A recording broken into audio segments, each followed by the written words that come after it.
एक मुलाकात ऐसी शख्सियतों के साथ जिन्होंने दिया है अपने जीवन को एक नया मुकाम। रूबरू कराएंगे ऐसी कुछ हस्तियों के साथ एक खास शख्सियत के साथ मुलाकात जयदेव पटेल के साथ नंबर 1 इंडिया न्यूज पर रात। नमस्कार व्यूअर्स, मैं जयदेव पटेल और आप देख रहे हैं नंबर 1 इंडिया न्यूज।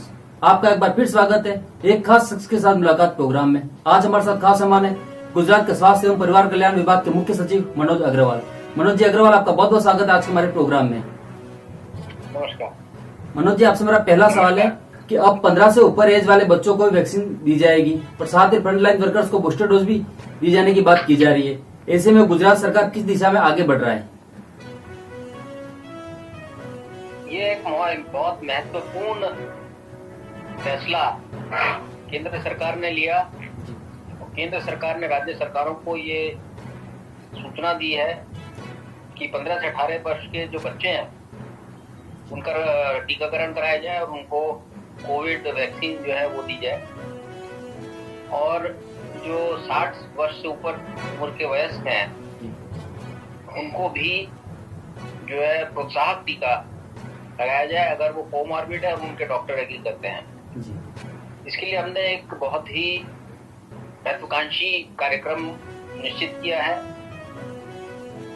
हमारे मुख्यमंत्री श्री भूपेंद्र सिंह जी पटेल ने, उनकी अध्यक्षता में हमने यह निर्णय किया सरकार ने कि जो बच्चों को टीकाकरण 3 तारीख से करना है उसके लिए शिक्षण विभाग का सहयोग लिया जाए और स्कूलों में जाकर जो वैक्सीनेशन की टीम है वो उसका टीकाकरण करेंगी। इसके लिए 3 तारीख से हम लोग काम शुरू करेंगे और इस काम को 9 तारीख तक हम पूर्ण करने की उम्मीद कर रहे हैं, और इसमें हम लोग एक अभियान के रूप में काम करेंगे और सबसे ज्यादा टीकाकरण 7 तारीख को करने के लिए हमारा प्रयास चालू है।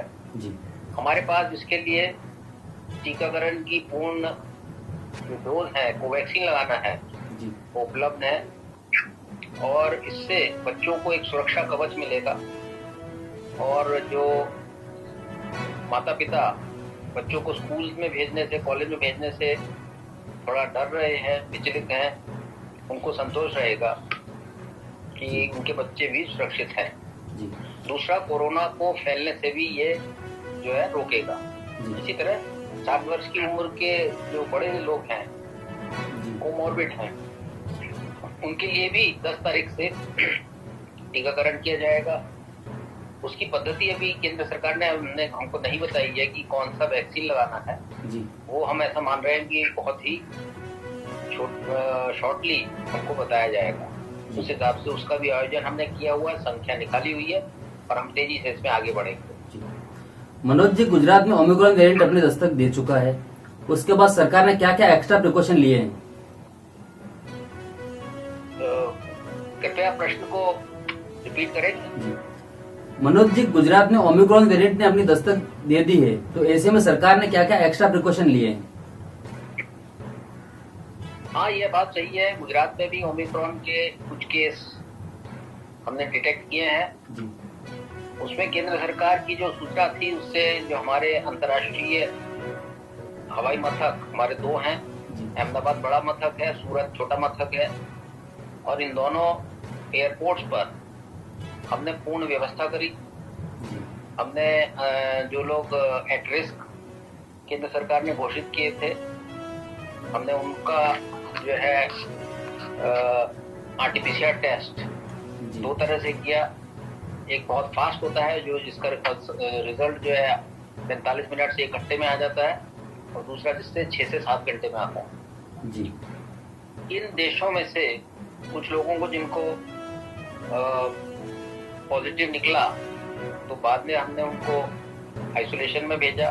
वहाँ पे उनका जो है जीनोम सीक्वेंसिंग के लिए सैंपल भेजा गया, और उसमें से जो बाहर के देशों से आए थे उसमें से कुछ लोगों में ओमिक्रॉन मिला।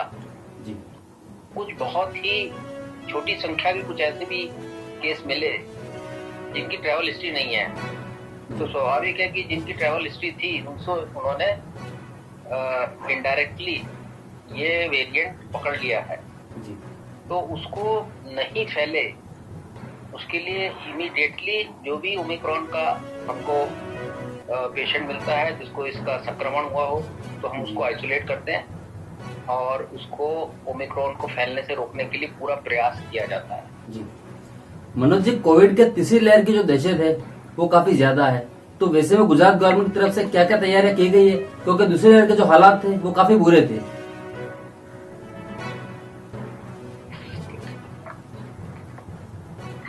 कृपया अपना प्रश्न रिपीट करें, लास्ट में सुनाई देना बंद हो गया था। जी मनोज जी, कोविड की तीसरी लहर की जो दहशत थी वो काफी ज्यादा है, तो वैसे में गुजरात गवर्नमेंट की तरफ से क्या क्या तैयारियां की गई है, क्योंकि दूसरी लहर के जो हालात थे वो काफी बुरे थे, ये हम सब ने देखे। दूसरी लहर जब हमारे यहाँ पूर्व हुई करीब करीब जून के अंत में, जुलाई में, तो उस समय से ही हमने तीसरी लहर संभवित ईश्वर न करे आए, जी लेकिन उसके लिए तैयारी शुरू कर दी थी। दूसरी लहर में हमें जितने एक्स्ट्रा हमें बेड रखने पड़े कुल मिला के, उसका डबल बेड की संख्या, उसमें भी ऑक्सीजन बेड, वेंटिलेटर के साथ बेड, जी मेडिकल गैस पाइपलाइन सिस्टम और अन्य तरह से उसको सक्षम बनाया जाए। लिक्विड मेडिकल ऑक्सीजन के टैंक रखे गए हैं और इसके साथ साथ BSA प्लांट भी हमने लगाए हैं, जिससे कि ऑक्सीजन बेड सफिशिएंट नंबर में हमको उपलब्ध रहे और किसी को इसके बारे में कोई तकलीफ ना हो। साथ साथ जो दवाएं खासतौर से कोरोना के लिए केंद्र सरकार ने बताई हैं, उन सब की भी हमने पूरी स्टॉक की चेकिंग करी, कॉन्टिन्यूसली उसको मॉनिटर करते हैं कि वो सब दवाएं हमारे पास उपलब्ध रहें। और साथ साथ जो और हमारी डायग्नोस्टिक किट्स हैं, RT-PCR की है, RAT की है और ब्लड टेस्टिंग की किट्स हैं, उनकी भी पूरी संख्या में उपलब्धि कॉन्टिन्यूसली बनी रहे, इसके लिए हमने पूरे प्रयास किए हैं और अरेंजमेंट किए हैं। इसके साथ साथ PPE किट्स, ग्लव्स और हैंड वॉश, सैनिटाइजर वगैरह, इनकी भी पूर्ण सप्लाई रहे, इसके लिए इंतजाम किए गए हैं।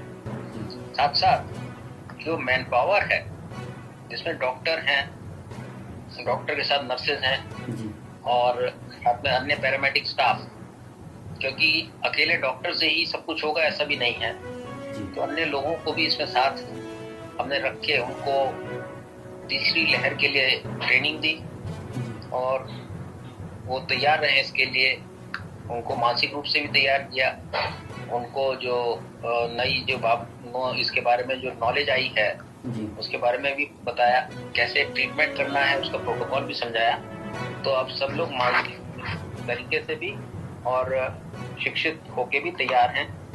तो इस तरह से चारों ओर से जो ये इससे कोई भी ऐसी संभावित लहर आए, ईश्वर न करे, तो उसको बीच में ही पकड़ने के लिए हमारा पूरा प्रयास रहेगा और उसमें लोगों को कम से कम दिक्कतें हों और कोई ऐसा महामारी ऐसी ना हो जाए कि लोगों की दिक्कतें बहुत बढ़ जाएं। इसके लिए हमारा सरकार का प्रयास कॉन्टिन्यूसली जो है वो चल रहा है। जी मनोज जी, अगर खास तौर पर बात की जाए तो ओमिक्रॉन वार्ड जो नए शुरू किए गए, चाहे अहमदाबाद हो या बड़ोदरा हो या और भी जो बड़े शहर हैं वहां पर, लेकिन अगर दूसरी लहर की बात करें तो जिस तरह से ऑक्सीजन की कमी बहुत ज्यादा लोगों को खली है और उसकी वजह से कई मौतें भी हुई थी, जो हम सब ने देखा था, तो इस बार गवर्नमेंट क्या उन चीजों के लिए तैयार है कि ऑक्सीजन की कमी ना हो, क्योंकि दहशत कहीं ना कहीं हमारे सामने खड़ी है तीसरी लहर की। ऑक्सीजन की कमी ना हो इसके लिए हमने, जैसे कि मैंने अभी कहा, ऑक्सीजन के नए टैंक लगाए गए, PM केयर्स में से PSA प्लांट लगाए गए, साथ में हमारे कॉर्पोरेट सोशल रिस्पॉन्सिबिलिटी के तहत भी PSA प्लांट लगाए गए। साथ में जो ऑक्सीजन के जो सिलेंडर होते हैं वो दो अलग अलग साइज के रहते हैं, एक जम्बो साइज और एक छोटे साइज में, उनका प्रोक्योरमेंट हमने किया है।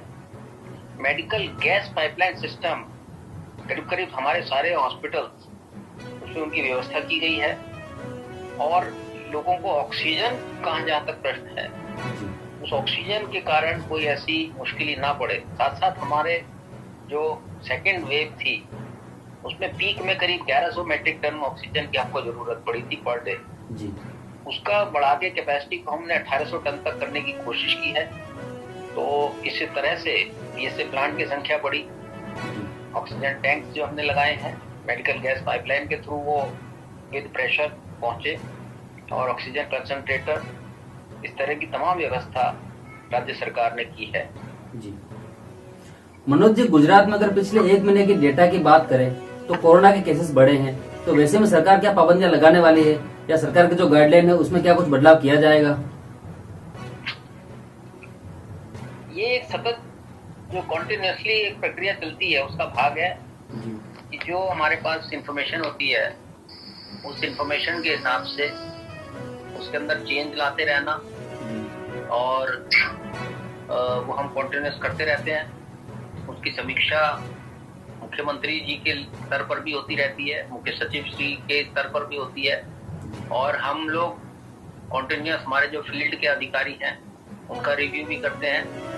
तो कुल मिला के जो कोरोना की तीसरी लहर और खासतौर से बड़े शहर, उसके अंदर हमने अभी जो मर्यादा रखी है उस मर्यादा के ऊपर भी हमारी नजर रहती है। हाल में ही जो रात्रि कर्फ्यू है वो 12 बजे से 5 बजे तक था, उसकी अवधि बढ़ाकर 11 बजे से 5 बजे तक की गई है, जिससे कि लोग अपने अपने यहाँ जल्दी पहुंचे। इसके साथ ही जो शिक्षक हैं वो भी जो शिक्षण स्कूलों में चलता है उसमें अभी भी ऑफलाइन और ऑनलाइन इसका मिश्रण चल रहा है, और 50% से ज्यादा लोग बच्चे ना आए, क्योंकि बच्चों में भी ये जो लहर है ये फैलेगी तो दिक्कत होगी, इसलिए अभी इसको 50% की लिमिट इसमें रखी गई है, और ये कॉन्टिन्यूसली मॉनिटर होती रहती है। मनोज जी, आपसे मेरा एक क्लोजिंग क्वेश्चन है कि विदेश से जो लोग आ रहे हैं उनके लिए गाइडलाइन में किस तरह का कोई बदलाव किया जाएगा, या वही 14 दिन क्वारंटाइन फॉलो करना होगा उनको? विदेश से जो लोग आ रहे हैं वो लोग अभी की जो गाइडलाइन है उनको फॉलो कर रहे हैं। वाइब्रेंट समिट के लिए जो उद्योग विभाग ये फिक्स करेगा, ये निर्णय करेगा कि उनके लिए क्या गाइडलाइन रहे। ये वो शायद दिल्ली के केंद्र सरकार के जो संबंधित मंत्रालय हैं उनसे भी इस बारे में उनका संपर्क बना हुआ है, तो वहां से जो सूचनाएं आएंगी वो अंतिम होंगी, और उस हिसाब से यहाँ पर जो है वो सब कामगिरी की जाएगी, कार्रवाई की जाएगी। अंतर्राष्ट्रीय जो यात्री आएंगे उनके लिए भी ये सूचनाएं लागू की जाएंगी। जी मनोज जी, इस समय आपने नंबर 1 इंडिया न्यूज के लिए जो समय निकाला उसके लिए आपका बहुत बहुत धन्यवाद।